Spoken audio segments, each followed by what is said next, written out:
Welcome to the Manifest, Manage, and Multiply Money podcast. I'm Audrey Faust, the Manifesting CFO, and I'm your host. And on this podcast, we are going to hear real conversations from women who have built multi six figure, seven figure, and even multi seven figure businesses. We're going to explore the identity shifts, the mindset, and the leadership evolutions that they went through in order to grow a business. You know, the things that nobody talks about, because building wealth isn't only about strategy, it's about the mindset and the woman you have to become in order to do this. Now, let's dive in. Well, I am so excited to be here today with seven figure CEO, Molly Jones. Molly is the founder of Jones Design Studio, an architecture firm that helps federal, state, and local government owners build faster, better projects through design build. She's also a national chair of Business Build Institute of America Owner Advisor Committee and the founder of Mojo Mysticism, a spiritual coaching practice helping others remember who they truly are. Welcome, Molly. I'm excited to have you here today. Thank you. Thank you. Thank you for having me. It's my pleasure to be here, Audrey. Thank you. Thank you. So, would love for you to tell the audience in about a minute or two or three about what you do now and what you love most about what you do. Okay, so I heard you say 30 minutes, so I'll try to keep it to 29. so, One or so- 2 or 3 minutes. oh, 2 or 3 minutes. Yeah. So, no, so what I do, what my firm does is we literally help government owners learn how to go through a process that helps them build and design and build their projects in a way that's much more integrated and collaborative than what we have traditionally done in this country. And I do it because it means that I can bring love to what I do during the day. And that at the end of these projects, we can actually care about each other. And frankly, other delivery systems have us kind of pitted against each other. So there's a lot of us and them and finger pointing that happens that really goes away in design build. So that's why I love it and that's why I do it. So, yeah. Awesome. That's amazing. So, what I would love to do next is dive into your story, Molly, like how you got to where you are now. So I've always been independent. Um, and I've always had a bit of an entrepreneurial streak, but I worked for other companies until about 14 and a half years ago, about 14 years ago. And I have always wanted to start my own firm. So I did that 14 years ago. And I ran right up against my own glass ceiling of how much I can make. So I And also, what was that? I'm curious. I mean, it was low to mid six figures because it was just Okay. me. It started low six figures. Okay. So I didn't start out that small, but I started out like at the cap of what I could do by myself. And now we're still a very small firm, woman owned, 100%. I'm the only owner, but we're 100% women in my firm, and we're very small. There's essentially four of us, so we have a lot of support behind the scenes. But there's really three of us that do the work. There's four total because I need a manager. Somebody's got to keep me in line. So, but that's where we started out, and I very quickly bumped up against that ceiling, and I just didn't have the mindset to know how to really grow the company. So, we go through architecture school, they don't teach you about business. They teach you about design and, but not about business. So, I didn't really know I didn't even know what I didn't know. Yeah. So, I hit my ceiling pretty quick and I stayed there for quite a number of years. So, but now we're a small, super small firm still, like I said, 3, 4 of us, and we're, seven-figure firm. So, That's amazing, and I love the fact that you're all women working there, which is very unusual in architecture, correct? Yes, it is. Talk about that a little bit. How has that mindset been challenging in your firm and your growing your firm? Yeah, so it's been a little bit of a challenge because I've been in the past. So I came from a firm where I worked there for 13 years before I started this firm, and it was had varying sizes, but they got acquired, and then we went through all the mergers and acquisition stuff. So I know way too much about that.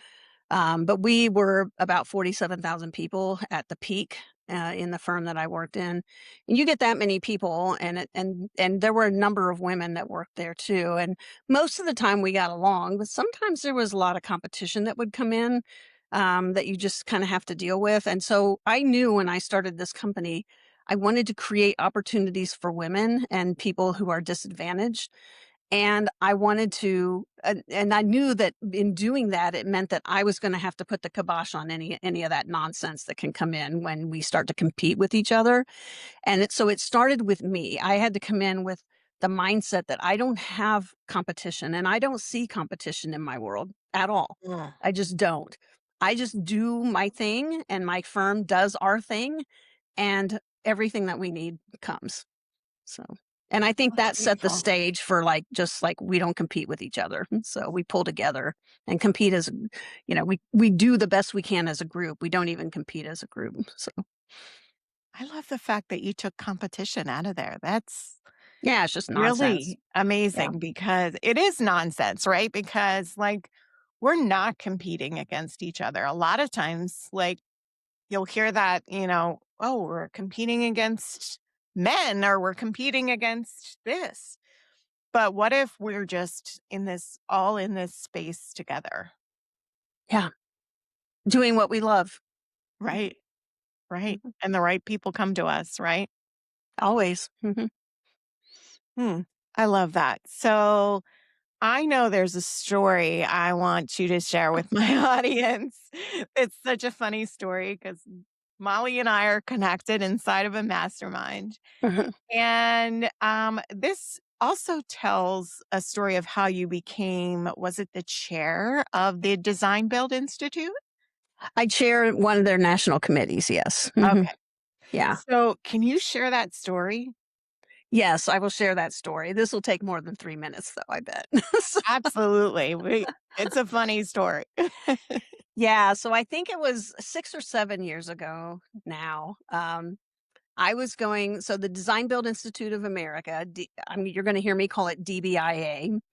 Um, I was going to the second ever conference that I've ever been to of theirs. I had done one design build project as a owner advisor, the current role that we sit in. And I knew maybe 3 or 4 people at this conference total out of thousands that were there. And I was gonna be bored out of my mind. So I decided that it was in Vegas, so I thought, "Okay, I'm just gonna spend my entire time counting Elvises. Why not? What else do I have to do? I'm gonna be bored to tears." And that's what I did. And so I remember crossing Las Vegas Boulevard from the Flamingo Hotel to Caesar's Palace where the conference was.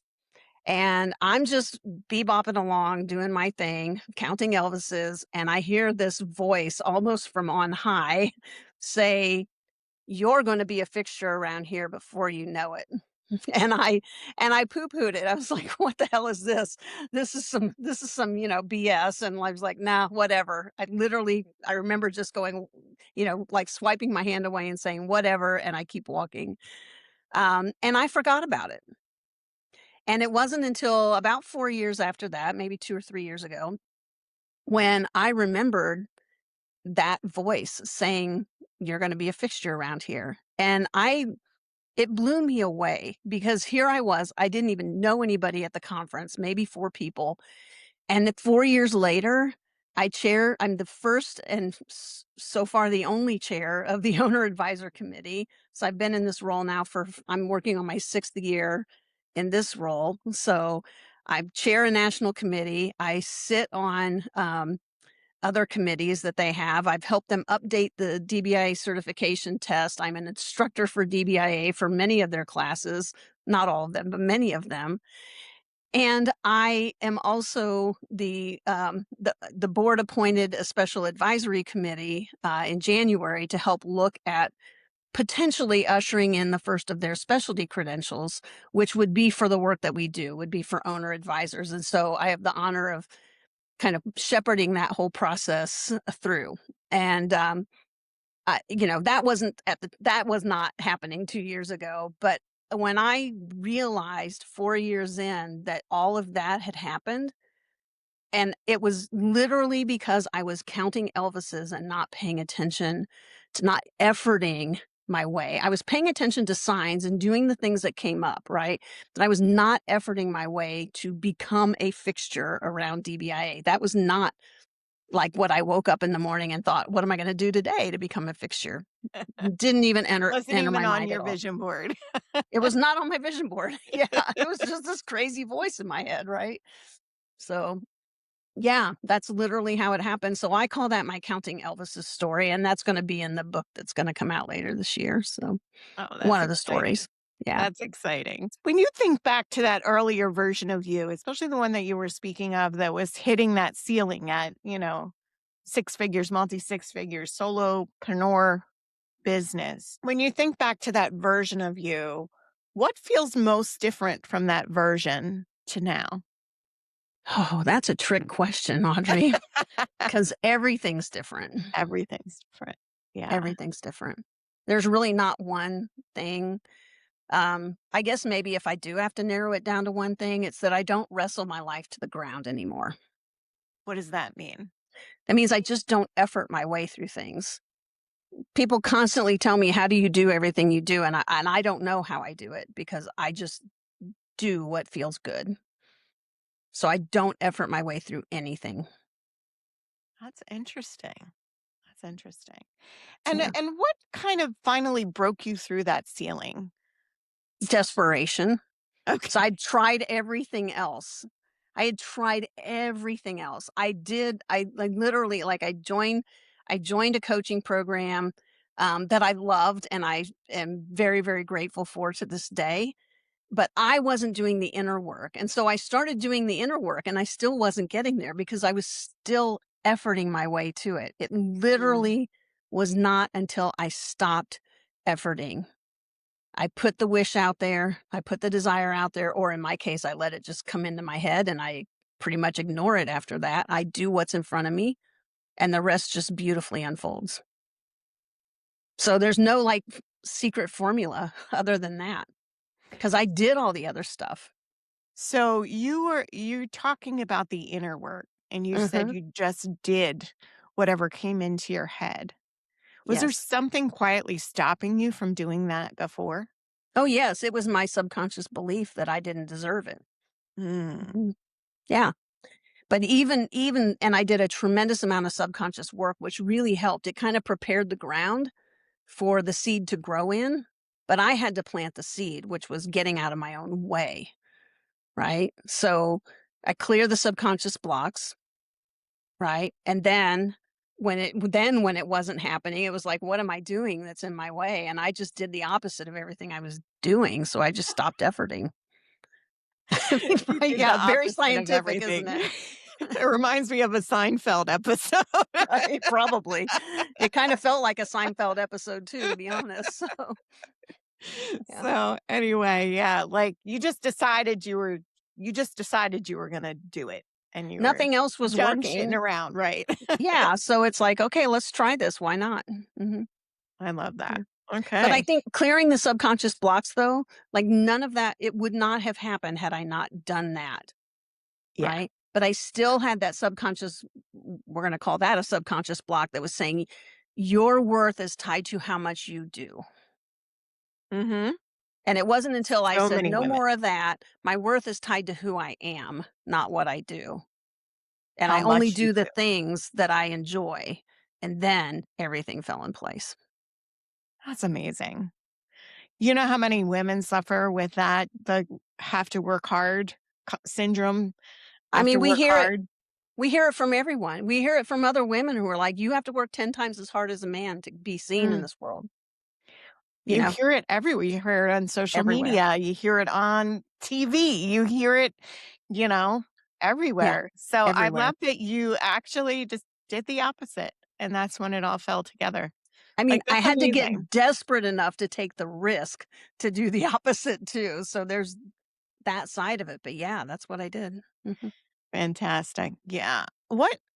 We kind of talked about the identity shift, right? The shifts that you made. Was there any strategy that you implemented other than the identity that got you to where you were? Yeah, I didn't do anything that made me feel icky about money. So, Mm.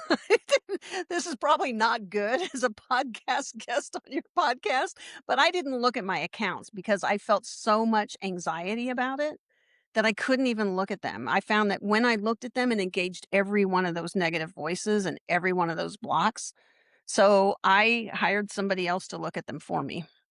Right. And it was like, I just want a thumbs up or a thumbs down. That's all I want. So, I get that. And I also challenge you to dive into that now, Molly.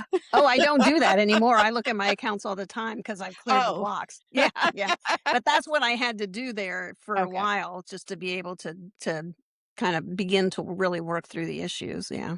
Yeah, to change your relationship with money, because Yes. obviously Mhm. that's what I help people do as well as my It, CFO. So yes. I there mean, is and you're always excellent at it. So, there is always a reason that we're not taking that action, looking at our yeah. numbers, looking at the financial information. And it's usually a subconscious belief of the numbers are a report card. Is that how you felt? I felt that the numbers were a measure of my worth. My Yeah. father was a CPA, so Mm. I have no inklings towards that at all, right? And I also watched him fail at a business and have to shut it down. And I took a lot of that on Wow. and I literally took it on and it's like, well, if I'm probably not going to succeed because my dad didn't succeed and he knows numbers better than I do. So like all of that became ingrained Of in my course. subconscious. So literally I literally had to just not look at my accounts for a while to begin to and then work on the subconscious issues with that to break it down. Yeah. Yeah. Yeah. Yeah. But Awesome. yeah. So, what do you wish more women understood about money or success at this level? I wish more women understood their worth. So that doesn't Mm, directly tie to money and success, and yet it does. it Because does. until we 100. understand our worth, right? Especially in a culture like ours that's still telling us, that we're not worth as much as men, right? Until we say no, that's not true, and I believe it in my heart of hearts that that's not true, we're not going to get where we need to go as women in this society. So I think women really need to understand their worth. We are coming into an era where the divine feminine is needed, and we are the divine feminine. And so our worth and our knowing our worth is going to help us in all areas of society and especially with money and wealth. Mhm. Yes. And it is on us, right? There's a lot of corporate that, women aren't getting paid as much. However, there's a statistic in women-owned businesses that we are charging 30% less than men doing the same thing as us. Yes. So that's on us. We set our own prices there. So Yes. I love that you address that. And it does go back to the mindset, to the worth. And yes, we are, as women, we are wired differently than men. And one of the reasons I specifically help women is because of that, because we're wired to serve, to nurture, right? Mhm. We have to be wired that way because we are the bearer of children, right? Right. So it's almost has to be in our DNA. But we also have to recognize the fact that that doesn't make us less worthy, right? That doesn't mean that we should charge less. That doesn't mean that, you know, w- we're less than. It Yeah. actually means we're more than, right? Exactly. Exactly. exactly So, does. And we have to change that paradigm. Every single one of us individually have to change that paradigm. And we get the opportunity to begin to look at value rather than selling out dollars for hours, right? So absolutely. that's what I try to encourage people that I come across that are challenged in this area to really look at the value of what they're bringing. Women will much more often than men under promise and over deliver, Yes. right? So, So set your value appropriately. and men are the opposite. And men are the opposite. Yeah. Yeah. Overpromise and underdeliver. Yeah. But yeah, I mean, you make a great point. As you know, I work with women, and pricing in the service industry is huge, and you probably know this. Mm. Like for women-owned businesses, and we want to, in the service industry, put a sticker per hour, right? Because that's how it's been since, whether we came from corporate or any kind of job, right? You are Mhm. a dollar per hour value. And when not what you bring to the table, not the transformation, not what you create, not what you provide. So Yeah. taking that away, I mean, I do that well with my clients by, okay, you're not a solopreneur anymore. You have a team. You Mhm. have, like, let's look at this picture on a piece of paper and see and then I want you to decide if your rate needs to increase. And it's amazing when they see that on paper where they're like, oh, okay, it's not just me I'm paying for. Yeah.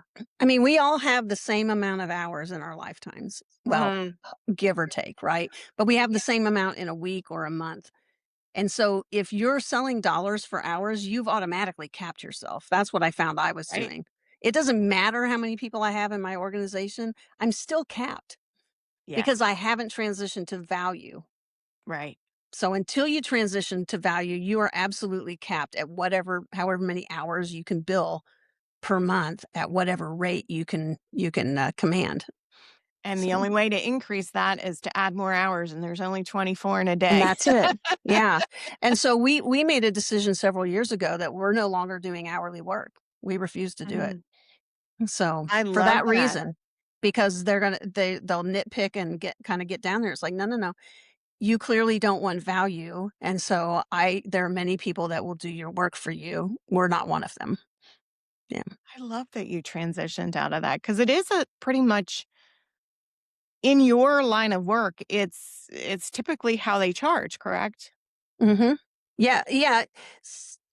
Sometimes. So it is Sometimes. sometimes, but there is also lump sum, and that's what we prefer to do, and that's all we will do. So, yeah. Right, It's a fixed right. fee for a set of services with a specific scope. Mhm. Perfect. So, I mean, your architectural design business is amazing, which I'm super excited that you've built that to seven figures as a woman and as all women in your firm. That's amazing. But there's another side to you, Molly, that we didn't talk about yet. And that's the Mojo Mysticism side, which is, the woo-woo side of Molly. And I would love to hear a little bit about that. How Yeah. So, that's been a long journey. So, it's been a 30-year long journey. We won't talk about much of that today, um, but really last year, about 11 months ago, my guides said your life is changing. You buckle up, buttercup, because your life is changing. And that's when the book came in. That is just about finished. It'll be finished here in a couple. Well, the first draft will be done in a couple of weeks, so it should be published this year. And that's when when Mojo Mysticism was born, and everything else. So yeah. for our audience, because they may not be in the woo world like you and I are, what are guides?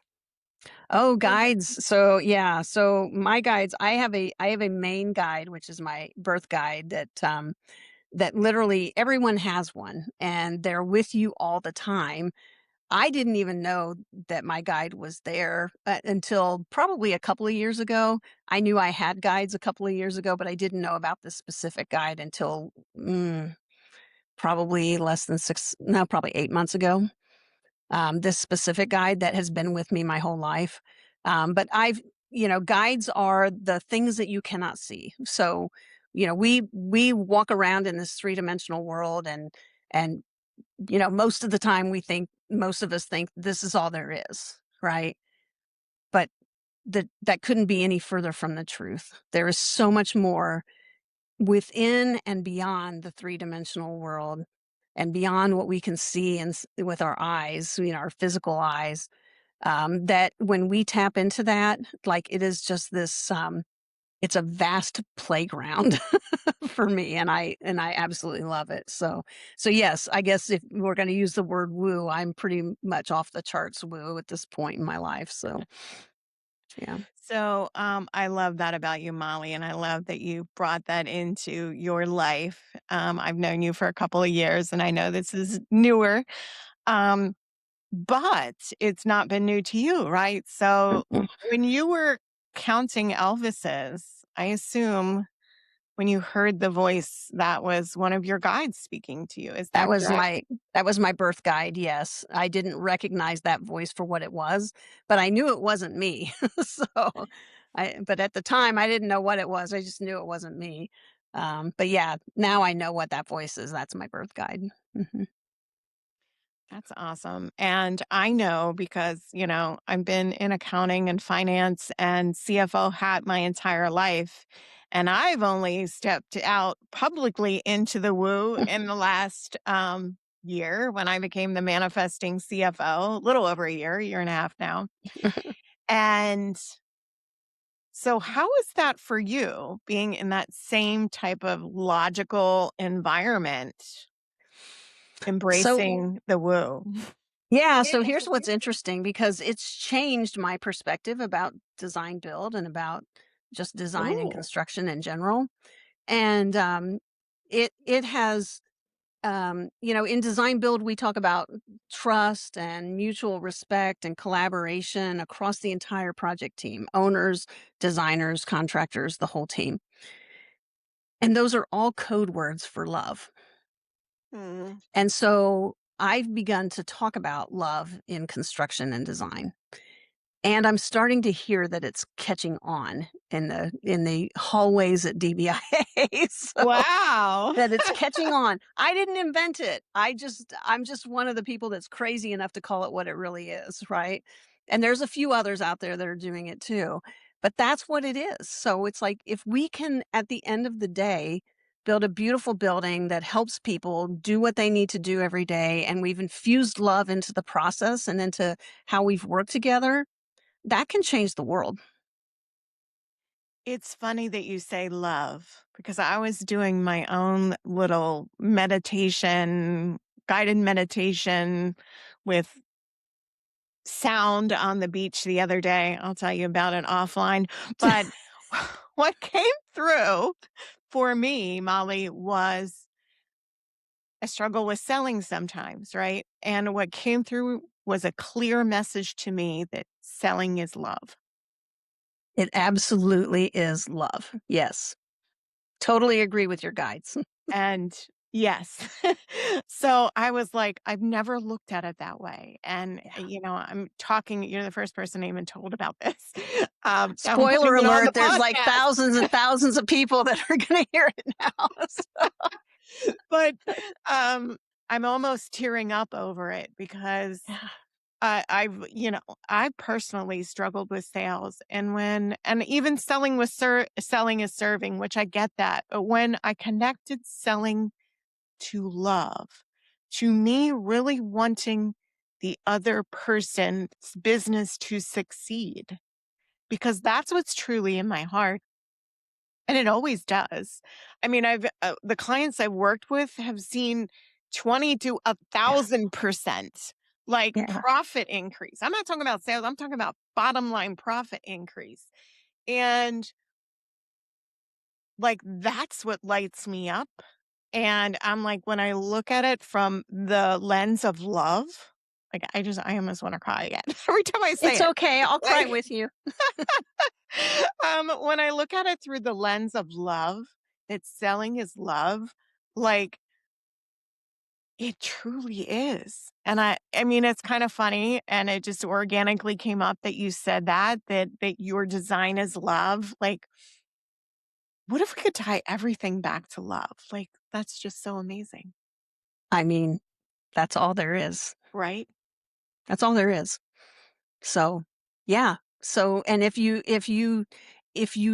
engage your purpose, like sometimes we think purpose is something outside of us, right? But it's not. It isn't. No. Purpose is an outward of expression of who we inwardly are, right? And if we exude love in what we do because it's who we are, right? You never have to sell anything.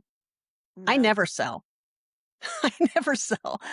In fact, all of our work, You every love. single bit of it is referral. In JDS, everything we do is referral based, all of it. Yeah. And you Because create love. That's exactly yes, what you do. and my clients know that I love them. Oh, So, that's so beautiful. yeah. And it's just an honor. I mean, that changes everything you do, Audrey, right?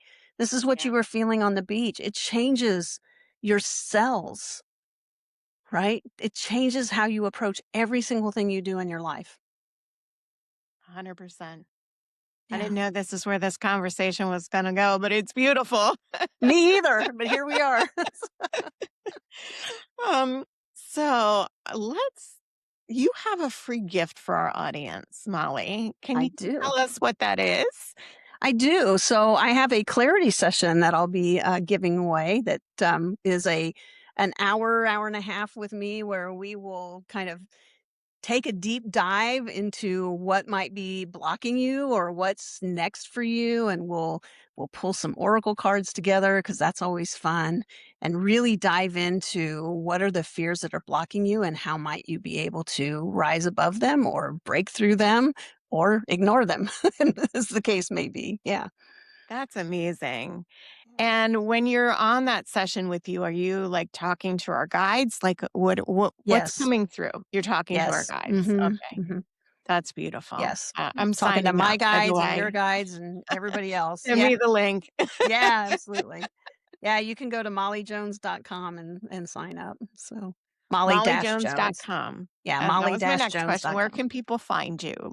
Yeah. And as far as like social media, where do you hang out? Anywhere? Yeah, so we've got the YouTube channel, Mojo Mysticism is the name of it. So we've got that. We're on Facebook, we're on Instagram, and I think TikTok too. So yeah. And I do daily, well, weekday, most of the days. Some days I get a little lazy, but most days I do card pulls on the weekdays. And every once in a while, my spiritual guide dog who lives with me makes an appearance as well to give us a snarky assessment of the cards that week. So it's kind of fun. So That's fun, Molly. I love that. One last question for our audience here.